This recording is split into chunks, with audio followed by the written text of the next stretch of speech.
ഇല്ല. ദൈവത്തിന്റെ മുമ്പില് മറിയാം കിടന്ന് ഉരുകി വേദനയോടുകൂടെ ഈശോയും വേദനിക്കുന്നു. പക്ഷെ പ്രത്യാശിക്കാൻ അവരുടെ രണ്ട് ഹൃദയങ്ങളിലും വ്യക്തമായ സത്യങ്ങൾ അറിയാം, അല്ലെ? അതെ അതെ ആ, അതെ ഈശോയ്ക്കും മറിയത്തിനും ഉണ്ടായിരുന്ന അത്രയും പ്രത്യാശ ഈ ലോകത്ത് ആർക്കും ഉണ്ടായിട്ടില്ല, അല്ലെ? അതെ ഈശോയ്ക്കും മറിയത്തിനും ഉണ്ടായിരുന്ന അത്രയുള്ള പ്രത്യാശ ഈ ലോകത്തിൽ ആർക്കും ഇല്ല. അതുകൊണ്ടാണ് അവരും ഇപ്പോഴും നമുക്ക് പ്രത്യാശയുടെ മാതാവേ എന്ന് പറയുന്നത്, അല്ലെ? പ്രത്യാശയുടെ മാതാവ് എന്ന് അതെ പറയുന്നില്ലേ? ഏ ആ ആ ഈശോയെ കുറിച്ച് നമുക്ക് ഓർക്കുമ്പോഴും ഉത്ഥാന രഹസ്യങ്ങളിലേക്ക് നമ്മൾ കൊണ്ടുപോകുമ്പോഴും ഈ പ്രത്യാശയാണ് നമുക്ക് ലഭിക്കുന്നത്. അപ്പോ രക്ഷ എന്ന് പറഞ്ഞാൽ ഇന്നലെ നമ്മൾ പറഞ്ഞല്ലോ, എങ്ങനെയാണ് രക്ഷ ലഭിക്കുക എന്ന് പറഞ്ഞത്? രക്ഷപ്പെടുന്നത് എങ്ങനെയാണ്? പ്രാർത്ഥിച്ചാലും നമ്മൾ ചിലപ്പോഴൊക്കെ നമ്മുടെ അധ്വാനങ്ങളൊന്നും കംപ്ലീറ്റഡ് ആകണമെന്നില്ല, എങ്കിലും നമുക്ക് രക്ഷിക്കാനായിട്ട് വലിയൊരു അനുഗ്രഹമുണ്ട്. എന്ത്? കർത്താവിനോടുള്ള ഭയഭക്തിയുള്ള ജീവിതം നമ്മുടെ കൈ മുതലായിട്ട് നമ്മൾ സൂക്ഷിക്കുന്നുണ്ടെങ്കിൽ അവന്റെ അവസാനം ശുഭമായിരിക്കും, അല്ലേ? ശുഭം എന്ന് അതെ പറഞ്ഞാൽ ദൈവം പറയുന്നതാണ്. അപ്പൊ അതില് രക്ഷയാണ് നമ്മളെ വാഗ്ദാനത്തിലേക്ക് കൊണ്ടുപോകുന്നത്, അല്ലേ? അതെ പ്രഭാഷകൻ 1:13 ഇന്നലെ പറഞ്ഞില്ലേ നമ്മള്? അവന്റെ മരണ ദിവസം ഉം. അവൻ അനുഗ്രഹീതനാകും. അനുഗ്രഹം എന്ന് പറയുന്നത് എന്താണ്?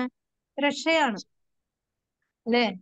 അതെ അതെ ആ ഏ അതെ അതെ ഈശോയുടെ ഉദ്ധാന രഹസ്യങ്ങളാണ് നമ്മളെ പ്രത്യാശയിലേക്ക് നയിക്കേണ്ടത്. അല്ലാതെ വേറെ എന്തെങ്കിലും നമ്മൾ ഈശോ സഹിച്ചു പോയത് വഴിയിലേക്ക് മാത്രം നോക്കിയിരുന്നു കഴിഞ്ഞാല് ഈ സഹനം വഴിയുള്ള രക്ഷ, അപ്പുറത്തൊരു രക്ഷയുണ്ടെന്ന് നമുക്ക് ബോധ്യം കിട്ടാതെ വലിയ നിരാശയിലേക്ക് പോവാം. പലരും പറയാറുണ്ട്, ഈശോ എന്നോട് ഒരു ഫ്രണ്ടാണ് പറഞ്ഞത്, എന്റെ ഹസ്ബൻഡിന്റെ ഫ്രണ്ട് ഇങ്ങനെ തർക്കിച്ചു. പുള്ളി പറയണ, ഈശോ ഒരു തെറ്റും ചെയ്തിട്ടില്ല, പിന്നെ എന്തിനാണ് ആ മനുഷ്യനെ വെറുതെ കുരിശിൽ കയറ്റി ഇങ്ങനെ ക്രൂരമായ മരണത്തിന് വിട്ടുകൊടുത്തത്? ദൈവം ഇതെല്ലാം കണ്ടുകൊണ്ട് നോക്കിയിരിക്കണേന്നില്ലേ? എന്നിട്ടും ആളുകൾ രക്ഷപ്പെട്ടോ? ആളുകൾ മനസ്സിലാക്കിയോ? ആളുകൾ അനുസരിക്കുന്നുണ്ടോ?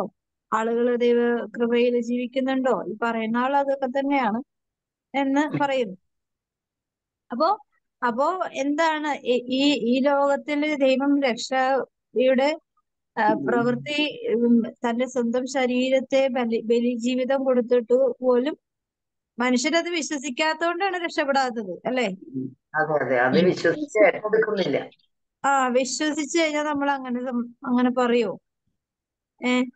അങ്ങേര് എന്ത് കാര്യത്തിലാണ് ഇത്രയും മാരകമായ മരണത്തിന് വിധിക്കപ്പെട്ടത് എന്ന് ചോദിക്കോ? ഇല്ല ഇല്ല അത് വിശുദ്ധമായ സഹനമാണ്, അല്ലെ? വിശുദ്ധമായ വേദനയ്ക്കും വിശുദ്ധമായ സങ്കടങ്ങൾക്കും വിശുദ്ധമായ അപമാനങ്ങൾക്കും ആണ് രക്ഷയുള്ളത്, അല്ലെ? അതെ അതെ ആണോ? അതെ ഇങ്ങനെ ആണോ? അതെ അതെ അതെ വിശുദ്ധമായ സഹനങ്ങൾക്കും വിശുദ്ധമായ അപമാനങ്ങൾക്കും. അതുകൊണ്ടാണ് വിശുദ്ധി കൂടാതെ ദൈവത്തെ പ്രസാദിപ്പിക്കുക സാധ്യമല്ല, സാധ്യമല്ല. അല്ലെ? വിശുദ്ധിയുടെ അതെ പാപങ്ങൾ കൊണ്ടാണ് ദൈവത്തെ പ്രസാദിപ്പിച്ച് ദൈവത്തിന്റെ കരുണ നമ്മൾക്ക് ഈ ലോകത്തിലെ ഓരോ മക്കൾക്കും ഈശോ വാങ്ങിത്തന്നത്.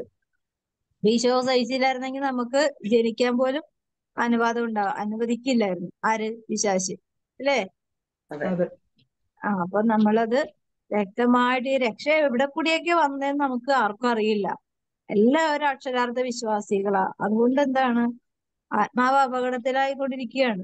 എല്ലാവരും അവനവന്റെ ഇഷ്ടത്തിനനുസരിച്ചും ആഗ്രഹത്തിനനുസരിച്ചും സ്വാർത്ഥതയ്ക്കനുസരിച്ചും എന്താണ് സുഭിക്ഷമായി ജീവിക്കുകയാണ്. ഈ സുഭിക്ഷത എവിടം വരെ എത്തുന്ന ആർക്കും ഒരു പിടിപാടുമില്ല. എന്നാലും അത് എത്ര വരെ എത്തട്ടെ, ജീവിച്ചിരിക്കുമ്പോൾ അടിച്ചു പൊളിച്ച് ജീവിക്കണം എന്നാണ് എല്ലാവരുടെയും മൈൻഡിലുള്ള ചിന്ത. പക്ഷെ അത് അപകടകരമായ ചിന്തയാണെന്ന് ലോകം ഒരിക്കലും നമ്മോട് പറഞ്ഞു തരില്ല. അത് എങ്ങോട്ട് വരണം? അത് നമ്മുടെ ഉള്ളിൽ. ദൈവിക ദൈവ ചിന്തയിലേക്ക് വരാതെ നമുക്ക് ലോക ചിന്തയെ നമുക്ക് അതിജീവിക്കാൻ പറ്റില്ല, അല്ലെ? അതെ അതെ ദൈവിക ചിന്ത നമ്മളെ ഭരിക്കാതെ ലോക ചിന്തകളെ എങ്ങനെ നമുക്ക് ചവിട്ടി നിൽക്കാം എന്ന് നമുക്കറിയാൻ പറ്റില്ല. അപ്പൊ അതുകൊണ്ട് രക്ഷപ്പെട്ടു എന്ന് പറയുന്ന സമൂഹമുണ്ട്, രക്ഷപ്പെടും എന്ന് പറയുന്ന സംഭവമുണ്ട്. പക്ഷെ നമ്മൾ എന്താണ് രക്ഷപ്പെടൂ എന്നുള്ളത് അവനവൻ തന്നെ ആത്മാർത്ഥമായി ആഗ്രഹിച്ച് അവനവന്റെ അവനവന്റെ ആത്മാവിനോട് ഒരു ഉത്തരവാദിത്വം ഉണ്ട് അല്ലെ? ഇപ്പൊ നമുക്ക് നമ്മളെ ഏൽപ്പിച്ചിരിക്കുന്ന ആത്മാക്കളോട് ഉത്തരവാദിത്വം ഉണ്ടെന്ന് നമുക്കറിയണമെങ്കിൽ നമ്മുടെ ആത്മാവിനോട് വ്യക്തമായ, അതുകൊണ്ടാണ് ഈശോ പറഞ്ഞത് നിന്നെ പോലെ തന്നെ നിന്റെ അയൽക്കാരൻ. നിന്നെ പോലെ തന്നെ എന്ന് പറഞ്ഞ അതിൽ തന്നെ നമ്മൾക്ക് ഇതുവരെട്ടും അതില് എന്താണ് പെർഫെക്റ്റ് ആയിട്ട് നമുക്ക് നിലകൊള്ളാൻ പറ്റിയിട്ടില്ല ഇപ്പോഴും അല്ലെ? നിന്നെ പോലെ തന്നെ എന്ന് പറഞ്ഞാൽ എന്നെ പോലെ തന്നെ ഞാൻ എന്നെ സ്നേഹിക്കുന്നു എന്നത് എനിക്ക് വ്യക്തതയുണ്ടെങ്കിൽ ഞാൻ മറ്റുള്ളവരെ ദുഷിപ്പിക്കുകയോ വേദനിപ്പിക്കുകയോ വഞ്ചിക്കുകയോ ചെയ്യില്ല അല്ലെ? അല്ലെ? അത് വളരെ വ്യക്തമാണ്. പക്ഷെ നമ്മളൊക്കെ എല്ലാ വാക്കുകളും അക്ഷരങ്ങളും ഒക്കെ അക്ഷരാർത്ഥ വിശ്വാസികളായി മാറിയത് കൊണ്ട് ഞാൻ ആരെയും ദ്രോഹിക്കുന്നില്ല, ഞാൻ ആരെയും വേദനിപ്പിക്കുന്നില്ല. പക്ഷെ അങ്ങനെ ഓരോന്ന് ചിക്കിച്ചഴിഞ്ഞ് നോക്കുമ്പോൾ ഞാൻ എന്നെ തന്നെ ദ്രോഹിക്കുന്നു, എന്നെ തന്നെ വേദനിപ്പിക്കുന്നു എന്നുള്ള എത്രയോ കാരണങ്ങൾ നമുക്ക് നിരത്താനായിട്ട് പരിശുദ്ധാത്മാവ് നമ്മളെ സഹായിക്കും അല്ലെ? ഈ ആത്മാവ് പ്രവേശിക്കാതെ നമ്മളിലുള്ള പാപങ്ങളെ കുറിച്ച് അനുഭവിക്കാൻ സാധിക്കില്ല. അതുകൊണ്ടാണ് നമുക്ക് രക്ഷ അന്ന് പകർന്നു പോണത്. ഈശോ 59 വചനത്തിൽ പറയുന്നത് എന്നെയും അകറ്റിയിരിക്കുന്നത് ഈ അകൃത്യങ്ങളാണ്. ഈ അകൃത്യങ്ങള് അറിയാൻ പറ്റാത്തത് കൊണ്ടാണ് ദൈവം എന്നെ ഉപേക്ഷിച്ചു, ദൈവത്തിന് പോലും എന്നെ വേണ്ട എന്നൊക്കെ പറയുന്ന ആളുകളുടെ മനോഗതിയിൽ ആരില്ല? പാപബോധം ഇല്ല. ദൈവം ഒരിക്കലും ഉപേക്ഷിക്കാൻ വേണ്ടി ജനിപ്പിക്കുവോ? അപ്പനെ അമ്മ ഉപേക്ഷിച്ചാലും ദൈവം ഉപേക്ഷിക്കില്ല എന്ന് വചനം പറയുന്നുണ്ടെങ്കിൽ അങ്ങനെയാണെങ്കിൽ പിന്നെ ദൈവം എന്തിനാ അവരെ ജനിപ്പിക്കാൻ അനുവദിച്ചെന്ന് പറഞ്ഞാൽ ദൈവത്തിന് അവരോടൊരു സ്നേഹം കൊണ്ടാ. പക്ഷെ അത് എന്താണെന്ന് തിരിച്ചറിയാൻ അവനവൻ ചെയ്തു കൂട്ടി വെച്ചിരിക്കുന്ന തിന്മയുടെ പ്രതിഫലമാണ് അനുഭവിക്കേണ്ടി വരുന്ന എല്ലാ ഞെരുക്കങ്ങളൊന്നും തിരിച്ചറിയുവാനായിട്ട് സാധിക്കാത്തത് കൊണ്ടാണ് പല ആത്മീയ അന്ധതകളിലും ദൈവത്തെ തന്നെ പരുഷമായി നിന്ദിച്ചും നിഷേധിച്ചും അതുപോലെ സമൂഹത്തെയും വിശ്വാസത്തെയും വിശ്വാസികളെയും, എനിക്കൊരു വിശ്വാസമില്ലെങ്കിൽ ഞാൻ ഒരു 100% വിശ്വാസമില്ലാത്ത മനുഷ്യർ മറ്റുള്ളവരെ നിന്ദിക്കും അല്ലെ? മറ്റുള്ളവരെ നിന്ദിക്കും, ഉറപ്പായിട്ടുള്ള കാര്യം. കാരണം അത് തെറ്റായ ചിന്തയാണ്. അപ്പോൾ തന്നെ അവനോ രക്ഷപ്പെടില്ല, മറ്റുള്ളവരും രക്ഷപ്പെടില്ല. ഇതാണ് പിശാചിന്റെ സ്വഭാവം. അവൻ വരുന്നത് നശിപ്പിക്കാനും എന്ത് ചെയ്യാനുമാണ്? മോഷ്ടിക്കാനും കൊല്ലാനുമാണ്. അപ്പൊ അതിന്റെ സ്വഭാവം പല രീതിയിലാണ് വരുന്നത്. നേരിട്ടല്ല വരുന്നത്. ആദ്യം ശാരീരികമായി നമ്മളെ നശിപ്പിക്കും, ആദ്യം ആത്മീയമായി നശിപ്പിക്കും, പിന്നെ ശാരീരികമായി നശിപ്പിക്കും. ആത്മാവ് മോശപ്പെടുത്തി കഴിഞ്ഞാൽ ശരീരം പെട്ടെന്ന് മോശമായിക്കോളും അല്ലെ? ആത്മാവ് മോശമായാൽ, ആത്മീയമായ ബോധ്യം നഷ്ടപ്പെട്ട, ആത്മീയ ചിന്ത നഷ്ടപ്പെട്ട ശരീരത്തെ കുറിച്ച് അവൻ ഒട്ടും ചിന്തിക്കില്ല. ഉടനെ പാപത്തിലേക്ക് വീഴാൻ സാധ്യതകളുണ്ട്. പിന്നെ അവന്റെ ജീവൻ നഷ്ടത്തിലാവുന്നത് നിത്യനരകത്തിലേക്ക് പോകുമ്പോ വ്യക്തമായി അറിയാൻ പറ്റും അല്ലെ? അപ്പൊ അതുകൊണ്ട് നമുക്ക് പ്രത്യേകമായിട്ട് രക്ഷ എവിടെന്നാ വരുന്നത്? ആത്മാവിന്റെ വെളിച്ചം തിരിച്ചറിയുമ്പോഴാണ്, ആത്മാവിലിരിക്കുന്ന ആളെ തിരിച്ചറിയുമ്പോഴാണ് നമ്മൾ രക്ഷപ്പെടലാണ്. നമ്മൾ എവിടെയൊക്കെ ഓടി നടന്നിട്ടൊരു കാര്യമില്ല. ഉള്ളിലുള്ളവനെ തിരിച്ചറിയുന്നതാണ് ഒരു മനുഷ്യന്റെ രക്ഷ. നമുക്ക് മറിയത്തിന്റെ സ്തോത്രഗീതം വായിക്കാം. ബെഞ്ചമിൻ വായിക്കോ? വായിക്കാം. വിശുദ്ധ ലൂക്കായുടെ സുവിശേഷം 1-ാം അധ്യായം 46 മുതൽ 55 വരെയുള്ള തിരുവചനങ്ങൾ. പരിശുദ്ധ അമ്മയുടെ സ്തോത്രഗീതം. മറിയം പറഞ്ഞു, എന്റെ ആത്മാവ് കർത്താവിനെ മഹത്വപ്പെടുത്തുന്നു, എന്റെ ചിത്തം എന്റെ രക്ഷകനായ ദൈവത്തിൽ ആനന്ദിക്കുന്നു. അവിടുന്ന് തന്റെ ദാസിയുടെ താഴ്മയെ കടാക്ഷിച്ചു. ഇപ്പോൾ മുതൽ സകല തലമുറകളും എന്നെ ഭാഗ്യവതി എന്ന് പ്രകീർത്തിക്കും. ശക്തനായവൻ എനിക്ക് വലിയ കാര്യങ്ങൾ ചെയ്തിരിക്കുന്നു. അവിടുത്തെ നാമം പരിശുദ്ധമാണ്. അവിടുത്തെ ഭക്തരുടെ മേൽ തലമുറകൾ തോറും അവിടുന്ന് കരുണ വർഷിക്കും. അവിടുന്ന് തന്റെ ഭുജം കൊണ്ട് ശക്തി പ്രകടിപ്പിച്ചു. ഹൃദയവിചാരത്തിൽ അഹങ്കരിക്കുന്നവരെ ചിതറിച്ചു. ശക്തന്മാരെ സിംഹാസനത്തിൽ നിന്നും മറിച്ചിട്ടു. എളിയവരെ ഉയർത്തി. വിശക്കുന്നവരെ വിശിഷ്ട വിഭവങ്ങൾ കൊണ്ട് സംതൃപ്തരാക്കി. സമ്പന്നരെ വെറും കൈയോടെ പറഞ്ഞയച്ചു. തന്റെ കാരുണ്യം അനുസ്മരിച്ചുകൊണ്ട് അവിടുന്ന് തന്റെ ദാസനായ ഇസ്രായേലിനെ സഹായിച്ചു. നമ്മുടെ പിതാക്കന്മാരായ അബ്രാഹത്തോടും അവന്റെ സന്തതികളോടും എന്നേക്കുമായി ചെയ്ത വാഗ്ദാനം അനുസരിച്ചു തന്നെ നമ്മുടെ കർത്താവായി ഈശോ മിശിഹായ്ക്ക് സ്തുതിയും.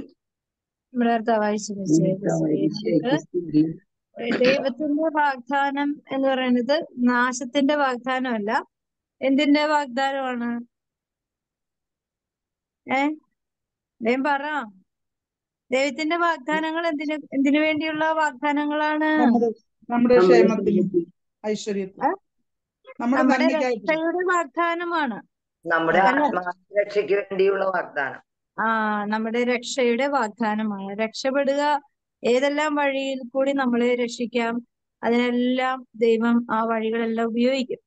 പക്ഷെ വാഗ്ദാനം സ്വീകരിച്ചു കഴിയുന്നത് മുമ്പ് നമ്മളുടെ ഒരു അധ്വാനം എന്റെ പുറകിൽ ഉണ്ടായിരിക്കും, അല്ലെ? അബ്രാഹത്തിന് കൊടുത്ത വാഗ്ദാനം, അബ്രാഹം അധ്വാനിച്ച് വെച്ചിരിക്കുന്ന നല്ല ഫലങ്ങളിൽ നിന്ന് കിട്ടിയ അനുഗ്രഹത്തിന്റെ വാഗ്ദാനമായിരുന്നു നമ്മള് ഒന്നും അധ്വാനിക്കാതെ സ്വീകരിക്കുന്നത്, അല്ലെ? അബ്രാഹത്തിന് കൊടുത്ത ദാവീദിന് ദൈവത്തോടുള്ള സ്നേഹത്തിന്റെ വലിയ ഒരു പ്രത്യുത്തരമാണ് ദൈവം കൊടുത്ത വാഗ്ദാനങ്ങൾ. അങ്ങനെ നമ്മളിപ്പോ ഓരോരുത്തരും ചെയ്തു വെക്കുന്ന നന്മകളുടെ പ്രതിഫലമായിട്ടാണ് പൂർവികരിൽ കൂടി ഇന്നുവരെ ലഭിച്ചുകൊണ്ടിരിക്കുന്ന വാഗ്ദാനങ്ങള് നമ്മളെ വ്യക്തിപരമായി സ്വാധീനിച്ചും സഹായിച്ചും സംരക്ഷിച്ചും കടന്നു പോണത്, അല്ലേ? ആണോ? അതിന് നമുക്കൊരു സംശയം വേണ്ട. അത് പൂർവികരിൽ കൂടി ഇങ്ങനെ കൈമാറ്റം ചെയ്ത് ഇനിയും ജനിക്കാനിരിക്കുന്ന ഓരോ മക്കളെയും സ്വാധീനിക്കുന്നത് അബ്രാഹത്തിന്റെ മക്കളാണെന്ന് പറയുമ്പോ അബ്രാഹത്തിന്റെ ക്വാളിറ്റി, ആ ഒരു ദൈവസ്നേഹവും ദൈവഭയവും ദൈവാരാധനയിലും ഉണ്ടായിരുന്ന പ്രാധാന്യം അബ്രാഹത്തെ ചൂണ്ടിക്കാണിച്ചുകൊണ്ടാണ് അബ്രാഹത്തിന്റെ വാഗ്ദാനം നിലകൊള്ളുന്നത്. പക്ഷെ നമ്മള് അതിനോട് നീതി പുലർത്തിയാല് നമുക്ക് അതേ വാഗ്ദാനത്തിന്റെ ശക്തി നമുക്ക് അനുഭവിക്കാൻ സാധിക്കും. ഇല്ലാന്നുണ്ടെങ്കിൽ നമുക്കത് സാധിക്കില്ല. നമുക്ക് അതിനുള്ള യോഗ്യതയില്ല. ഇപ്പൊ നമ്മള് പരീക്ഷ എഴുതാതെ ജയിക്കണം എന്ന് പറഞ്ഞാല് നടക്കുന്ന കാര്യമാണോ? അല്ല. അപ്പോ പരീക്ഷിക്കപ്പെടും. ഈശോയിലേക്ക്, ദൈവകൃപയിലേക്ക് നയിക്കുന്ന ഓരോ ആത്മാവും പരീക്ഷിക്കപ്പെടും. അവിടെ വിജയം കണ്ടെത്തുന്നവനാണ് ഈ വാഗ്ദാനത്തിന്റെ യോഗ്യതയിലേക്ക് ദൈവം കയറ്റി കൊണ്ടുപോണത്. അപ്പോ ആ മേഖലകളിലെല്ലാം എന്തുണ്ട്? ഉറപ്പുണ്ട്. എന്തിന്റെ ഉറപ്പ്? ദൈവത്തിന്റെ വാഗ്ദാനം എന്ന് പറഞ്ഞാല് രക്ഷയുടെ വാഗ്ദാനമാണ്. അതെനിക്ക് ലഭിക്കുമെന്ന ഉറപ്പുണ്ട്, അല്ലേ? ഈ ഉറപ്പാണ് നമ്മളെ നഷ്ടധൈര്യരാക്കാതെ ഇന്ന് വരെ പിടിച്ചു നിർത്തിയിരിക്കുന്നത്, അല്ലെ? നമ്മൾ അബ്രാഹത്തിന്റെ മക്കളാണെങ്കിൽ അതിന്റെ ഏതെങ്കിലും ഒരു ചെറിയൊരു സ്വഭാവം മതി, മുഴുവൻ സ്വഭാവവും നമുക്ക്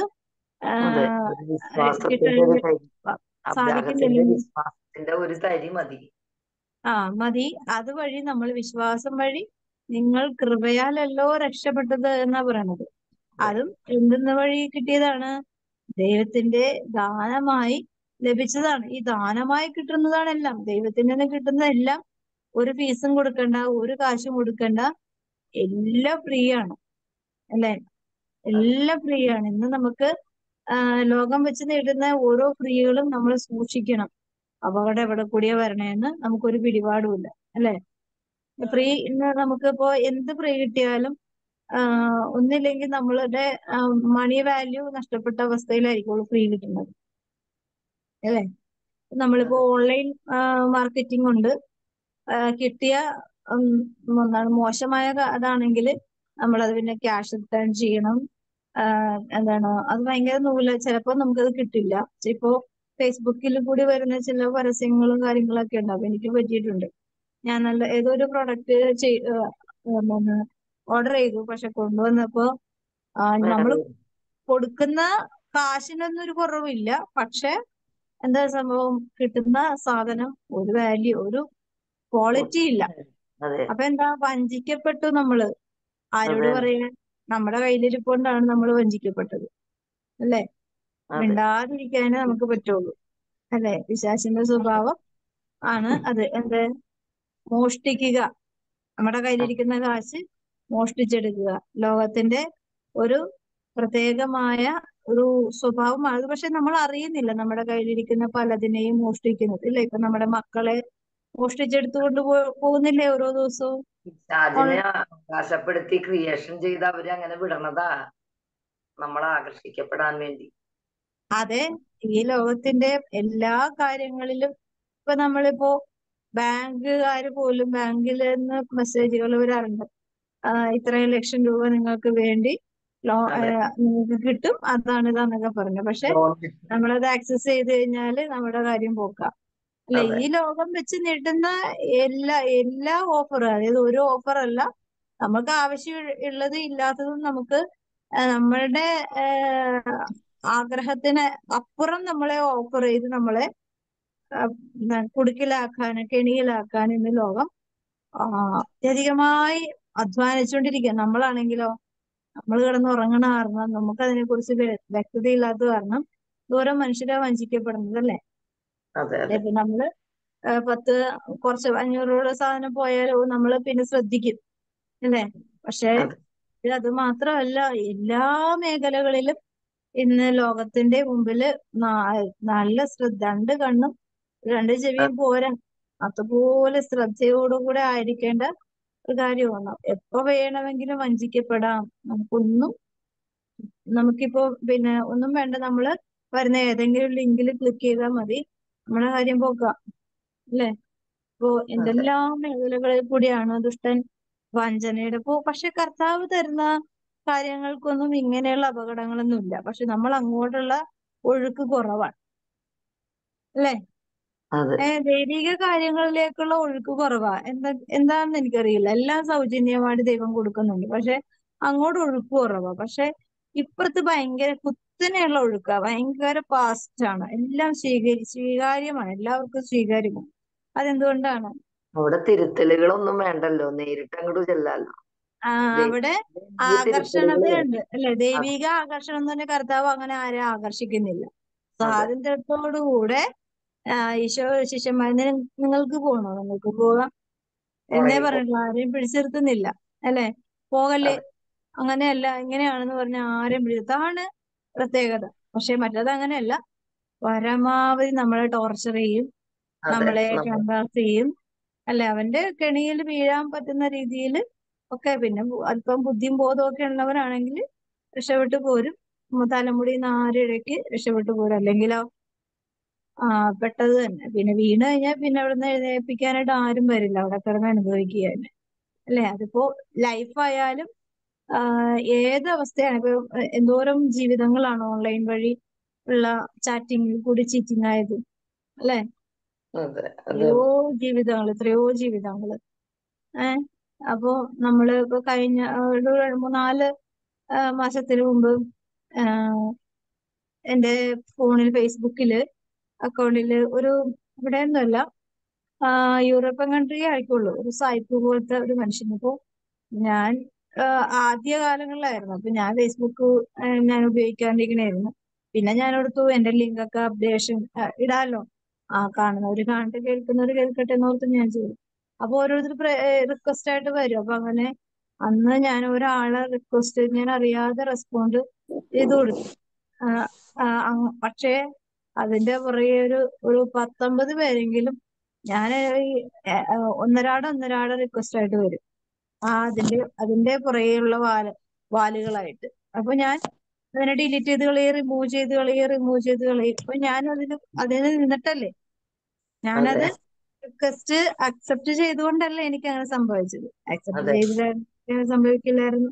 അപ്പൊ എന്താ, നമ്മുടെ ഒരു ആകാംക്ഷയുണ്ട്, അല്ലെ? ഒരു ആകാംക്ഷയുണ്ട്.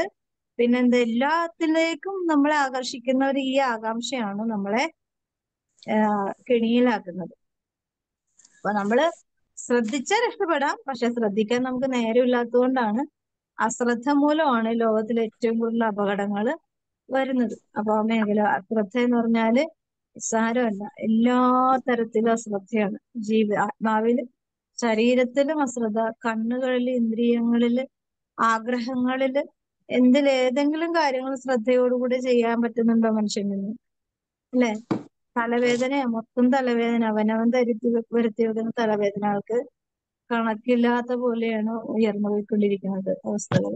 അപ്പൊ രക്ഷ എന്ന് പറഞ്ഞാല് ദൈവത്തിന്റെ വാഗ്ദാനം ഫ്രീ ആണ്. പറഞ്ഞു വരുന്നത്, ദൈവത്തിന്റെ വാഗ്ദാനം ഫ്രീ ആണ്, പക്ഷെ അങ്ങോട്ട് ആർക്കും ശ്രദ്ധ വയ്ക്കാൻ പറ്റുന്നില്ല. ചില ഫുഡ് നല്ല നാടൻ ഫുഡൊക്കെ ആയിരിക്കും, പക്ഷെ ആരും അങ്ങോട്ട് ശ്രദ്ധിക്കില്ല. ഞങ്ങള് ഈ എറണാകുളത്ത് ഒരു കടയുണ്ട്, തൊട്ടിപ്പുറത്ത് ഭയങ്കര കച്ചവടമാണ്. അതിന്റെ ഇപ്പുറത്ത് തൊട്ടരിയത്ത് തന്നെ വേറൊരു കടയുണ്ട്, അവിടെ ഒരു തരി കച്ചവടമില്ല. അപ്പൊ ഞാൻ എനിക്ക് സങ്കടം തോന്നി, ദൈവമേ ഇവര് ഒരേപോലെ അല്ലേ കച്ചവടം ചെയ്യുന്നത്, പക്ഷെ ഇത്ര അടുത്ത് ഇത്രയും ഒരേ അതെന്താ, ഞാൻ പറഞ്ഞു എന്തെങ്കിലുമൊക്കെ കൂടോത്രം ചെയ്ത് വെച്ചിട്ടുണ്ടോ, അത്രയും കച്ചവടമുണ്ട്, പക്ഷെ ഇപ്പുറത്ത് ഒരാളും കേറുന്നില്ല. അപ്പൊ അവിടെയാണെങ്കിൽ വളരെ നീറ്റായിട്ടും നല്ല രീതിയിലാണ് കൊടുക്കുന്നത്. അപ്പൊ എന്താണ്, ഇവിടെ എന്തെങ്കിലും അതിൻ്റെതായ ഒരു പ്രത്യേകത ഉണ്ടാകും, ഒന്നുമില്ലാതെ അങ്ങനെ ആളുകളെ ആകർഷിക്കില്ല. അപ്പൊ ഒന്നിനെങ്കിൽ 2 രൂപ കുറവായിരിക്കും, പക്ഷെ 2 രൂപ കുറവായാലും അപ്പുറത്ത് എന്തെങ്കിലും മിസ്റ്റേക്ക് വരുത്തിയിട്ടായിരിക്കാം ചിലപ്പോ ഒരു ലാഭം ചെയ്യണത്, അല്ലെ? അതെ ആ അതെ ഒരു ലാഭം വെറുതെ ആർക്കും കൊടുക്കില്ല, പക്ഷെ അത് അറിയുന്നില്ല. ഇന്നിപ്പോ നമ്മള് കുടിക്കുന്ന പാല്, കഴിക്കുന്ന ഭക്ഷണങ്ങളിൽ എന്തെങ്കിലും സത്യസന്ധതയുണ്ടോ? ശ്വസിക്കുന്ന വായു പോലും മാലിന്യമാണ്, അല്ലെ? അതെ ആ അതെ നമുക്കൊന്നിനും വിശ്വസിക്കാൻ പറ്റില്ല, അതുപോലെയാണ് ലോകം പോയിക്കൊണ്ടിരിക്കുന്നത്. എല്ലാം അന്ന് നമ്മൾ കുടിക്കും കഴിക്കും, പക്ഷെ എല്ലാം അപകടകാരികളായ ഫുഡാണ്. ഫുഡിൽ നിന്ന് തന്നെയാണ് നമ്മൾ കൂടുതൽ രോഗത്തിലേക്ക് വന്നുകൊണ്ടിരിക്കുന്നത്. അപ്പൊ നമുക്ക് ഈശോ കൊടുത്ത മന്ന, സ്വർഗത്തിൽ നിന്ന് കൊടുത്ത മന്ന വിലകെട്ട അപ്പം എന്ന് പറഞ്ഞു. ഈ വിലകെട്ട അപ്പം എന്തോരം വിലയുള്ളതാണെന്ന് ദൈവത്തിന് അറിയാം, അല്ലെ? അതെ അന്നത്തെ പോലെ തന്നെയല്ലേ ഇന്ന് മനുഷ്യര് പറഞ്ഞുകൊണ്ടിരിക്കുന്നത്, അല്ലെ? അതെ സ്വർഗത്തിൽ നേരിട്ട് കൊടുത്ത ഭക്ഷണത്തെ വിലകെട്ടാപ്പോന്ന് പറഞ്ഞു. ഇന്നത് തന്നെയാണ് ജീവന്റെ അപ്പത്തെ കുറിച്ച് പരിശുദ്ധ കുർബാനയെ വിലകെട്ട അപ്പം പോലെയാണ് മനുഷ്യ വിശ്വാസികള്, ക്രിസ്ത്യാനികൾ ഉപയോഗിക്കുന്നത്, അല്ലെ? അതെ വേണമെങ്കിൽ ഒരു കൈ കൊണ്ടൊക്കെ എന്താണ് മിഠായി തിന്നുന്ന പോലത്തെ ഒരവസ്ഥയിലാണ് കുർബാന സ്വീകരിച്ചത്. അപ്പൊ വിലയുണ്ടെങ്കിൽ എന്ത് ചെയ്യും? അതിന്റെ ഒരു ബഹുമാനവും ഭയവും സ്നേഹവും ആദരവും ആ സ്പോട്ടിൽ കാണിക്കാൻ വിശ്വാസിക്ക് സാധിക്കും. ഇന്നങ്ങനെ നമ്മളൊന്ന് കുർബാന സ്വീകരണ സമയത്ത് ആളുകൾ നിൽക്കുന്നതും വാങ്ങിക്കുന്നതും സ്വീകരിക്കുന്നതൊക്കെ ഒന്ന് നോക്കിയറിയാം എത്ര വിലയുണ്ട്. ഈ ദിവ്യകാരുണ്യം വാങ്ങിക്കുമ്പോൾ ഓരോരുത്തന്റെ മനോഗതി എന്താണെന്ന് അവന്റെ ആക്ഷൻ കൊണ്ട് കാണിക്കുന്നത് എല്ലാം മനസ്സിലാക്കാൻ പറ്റും, അല്ലെ? അപ്പൊ രക്ഷ എന്ന് പറഞ്ഞാല് നമുക്ക് ഈസി ആയിട്ട് ഉപയോഗിക്കാൻ പറ്റുന്ന ഒരു കാര്യമല്ല, പക്ഷെ എന്താണ്, അതിനൊരു പ്രത്യേകമായ ഒരു അനുഗ്രഹം വേണം, ദൈവകൃപ വേണം. ആ ദൈവകൃപ ഉണ്ടാവണമെന്നുണ്ടെങ്കിൽ ദൈവത്തെ അറിയണം, ദൈവത്തെ സ്നേഹിക്കണം, ദൈവത്തെ ആദരിക്കണം, ദൈവഭയം വേണം. അതിനൊന്നും നമുക്ക് നേരമില്ലാത്തത് കൊണ്ട് പിശാച് വളരെ ഈസി ആയിട്ട് നമ്മളെ വലിച്ചുകൊണ്ട് പോവാണ്. അവിടെ അതിന്റെ ആവശ്യമൊന്നുമില്ലല്ലോ. അതുകൊണ്ട് കാലഘട്ടത്തിന്റെ രക്ഷ ഇതിൽ കൂടിയാണ് ചോർന്നു പോകുന്നതെന്ന് നമുക്ക് മനസ്സിലാക്കാൻ സാധിക്കണം. അതിനുവേണ്ടി ഈ ലോകത്തിന്റെ സുഖമോഹങ്ങളിൽ മുഴുകിയിരിക്കുന്ന എല്ലാ മക്കളും, അതായത് വയസ്സായ ആളുകൾ പോലും വളരെ മോശമായ ജീവിതം നയിക്കുന്നവരുണ്ട്. ചെറുപ്പക്കാർ പിന്നെ ഈ കാലഘട്ടത്തിന്റെ അവസ്ഥയെന്ന് പറയാം. മിറ്റേഷൻ എന്ന് പറഞ്ഞാല് വയസ്സായ ആളുകളിലേക്ക് പോലും വളരെ മോശമായി. ഞാൻ കഴിഞ്ഞ ദിവസം ഫേസ്ബുക്കിൽ തന്നെ കണ്ടതാണ്, അതവിടെ ഇത് വെച്ചിട്ടുണ്ടായിരുന്നു. അത് റിയൽ ആണോ എന്നറിയില്ല. സൊമാറ്റോന്റെ ഫുഡ് ഡെലിവറി ചെയ്യുന്ന ഒരു പയ്യൻ ഫുഡ് കൊണ്ടുവന്ന് കൊടുക്കുകയാണ്. അപ്പൊ ഒരു പൊക്കവും വണ്ണവും ഒക്കെ ഉള്ള ഒരു സ്ത്രീ പുറത്തോട്ട് വരും, വന്നിട്ട് ഫുഡ് വാങ്ങിച്ചിട്ട് അവരങ്ങോട്ടും ഇങ്ങോട്ടൊക്കെ നോക്കുന്നുണ്ട്. എന്താണെന്ന് എനിക്ക് മനസ്സിലായില്ല. ഉടനെ തന്നെ ആ പയ്യനെ ഷർട്ട് പിടിച്ച് വലിച്ചിട്ട് അവര് മുറിയിലിട്ട് അകത്തോട്ട് കൊണ്ടുപോയിട്ട് വാതിലടക്കും. എന്നിട്ട് പിന്നെയും എനിക്കത് കണ്ടപ്പോ എനിക്ക് ഒരു ആന്തല് പോലെ ആയിപ്പോയി. പ്രായമുള്ളൊരു സ്ത്രീയാണ്. വയസ്സായ സ്ത്രീകൾക്ക് പോലും അതിൻ്റെതായ ബുദ്ധിമുട്ട് കാണിക്കുന്നതാണ്. ഇത്ര നീചമായിട്ടാണ് ഇത്രയും പ്രായമുള്ളവർ ജീവിക്കുന്നത്. അതുപോലെ അഴിഞ്ഞ ജീവിതമാണ് ഈ കാലഘട്ടത്തില്. ഒരാളെ വിശ്വസിക്കാൻ പറ്റില്ല. എന്നിട്ട് ആ പയ്യൻ പാവപ്പെട്ടവൻ, അങ്ങനെയൊക്കെ ഹോം ഡെലിവറി ചെയ്യുന്ന ആളുകളെ എന്തോരം വീട്ടിൽ കൊണ്ട് ഫുഡ് കൊടുക്കും, പക്ഷെ അവരെന്തെല്ലാം മിസ്യൂസ് ചെയ്യുന്ന എത്രയോ ആണുങ്ങളുണ്ട്. പുറലോകം അറിയുന്നില്ല പലതും. അവരുടെ ആവശ്യങ്ങളും കൂടി കഴിഞ്ഞിട്ടാണ് പിന്നെ അവരെ പറഞ്ഞു വിടുന്നത്. അത്ര നീചമായിട്ടുള്ളൊരു ലോകമാണ് നമ്മുടെ മുമ്പില് മുമ്പോട്ട് പോയിക്കൊണ്ടിരിക്കുന്നത്. അപ്പോൾ പ്രത്യേകം നമ്മുടെ രക്ഷയ്ക്ക് എവിടെ കൂടി ചോർന്നു പോകുന്നു എന്നുള്ളത് നമ്മുടെ സ്വാർത്ഥതയിൽ കൂടിയാണ് നമുക്ക് നമ്മുടെ രക്ഷ നഷ്ടപ്പെട്ടു പോകുന്നത്, അല്ലെ? ഈ ലോകത്തെ കുറിച്ച് നമുക്ക് ഒന്നും അറിയില്ല. ശരിക്കും പറഞ്ഞാൽ നമ്മൾ വീട്ടിൽ നിന്ന് പുറത്തിറങ്ങുമ്പോൾ കുറച്ച് കാണുന്നത് മാത്രമല്ല ലോകത്തില് എല്ലാം അറിയുന്ന കർത്താവിന്റെ കണ്ണുകള് ഹൃദയം എത്രമാത്രം വേദനിക്കുന്നു. ദൈവം പ്രതികരിച്ചിരുന്നെങ്കിൽ ഈ പ്രപഞ്ചത്തിന്റെ അവസ്ഥ എന്താകുമായിരുന്നു? മേഖലകളെല്ലാം ഈശോയുടെ രക്ഷ ചവിട്ടി മെതിക്കുന്ന എല്ലാ നീചരായ കഠിന ഹൃദയരായ എല്ലാ മക്കൾക്കും വേണ്ടി ഈശോയുടെ കരുണയിൽ ആശ്രയിച്ച് നമുക്ക് പ്രാർത്ഥിക്കാം. പരിശുദ്ധ എല്ലാ നിയോഗങ്ങൾക്കും വേണ്ടി സ്വർഗസ്ഥനായ ഞങ്ങളുടെ പിതാവേ,